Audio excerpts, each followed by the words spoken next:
Where's the man from the backwoods? G'day. G'day. G'day. G'day, Michael J. Crocodile Dundee. He's got a knife. That's not a knife. That's a knife. Hello, Mrs. Universe. Hello, Paul. What are the particular qualities that you look for in a man? I like a man to be strong on the outside like you. You look like you need a holiday. A fair income holiday. Australia is where the sun shines on thousands of miles of the world's great beaches. Come and say g'day. I'll slip an extra shrimp on the barbie for you. In this new film, you play a former Hollywood star trying to live the quiet life in LA, but very much defined still by that blockbuster movie in the 1980s that shot you to global fame. Is that pretty much your life at the moment? It's a sort of version of my life. It's Dean Murphy's vision of my life. It's sort of loosely based on reality. Oh, wow. I thought you were dead. Well, I'm not for brains. Okay. Look out! He's got a knife. Oh, yes. You have a knife, but mine's bigger. That's not the line. Yeah, it is. No, it's not. In the film, it appears you're almost annoyed by people coming up to you and asking you to do Mick Dundee type things like kill a snake. What's your relationship with this character that made you globally famous, but really has overshadowed everything you've done ever since? If I was a 30-year-old actor, I'd have been very upset about being typecast. But I'm not. I'm a comedy writer who had one amazing hit. And I understand people still confusing the two. And that incident at the front with the snake's based on a real life incident.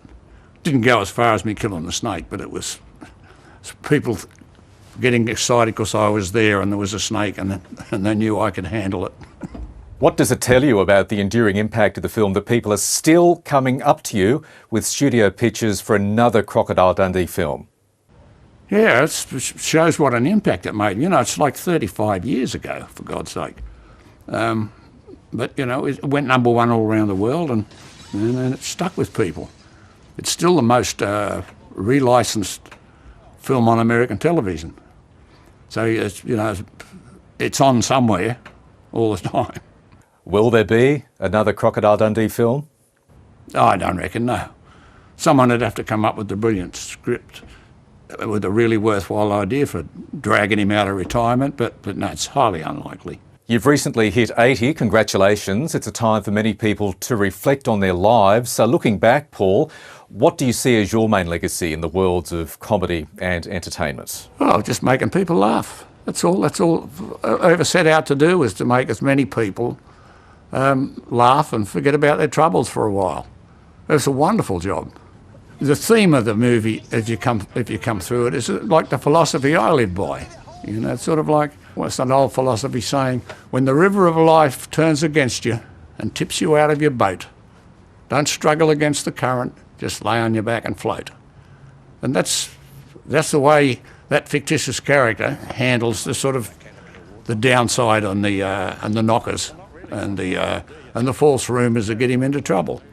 You've been living in LA for 20 years or so. It's obviously very tricky at the moment, but would you like to, at some stage, come back to Australia to live? I want to be there tomorrow.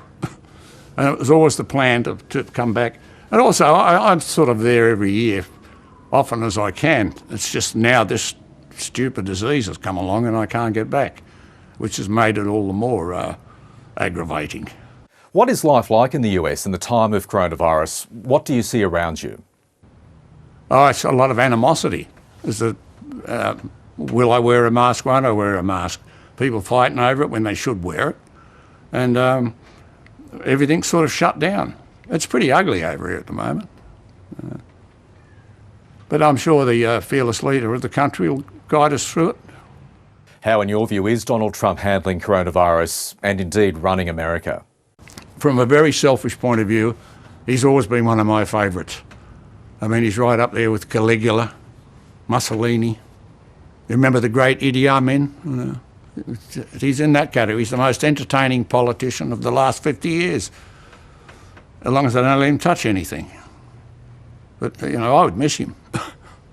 Paul Hogan, it's been great chatting to you. Hoping to see you back in Australia at some stage. Stay safe. I hope to see me back there very soon too. Thank you. Hi, I'm Lee Sales. Thanks for watching this story. If you'd like to watch more of 7:30's stories, they are on the left of your screen. And tap on the button below to subscribe and get the latest from ABC News.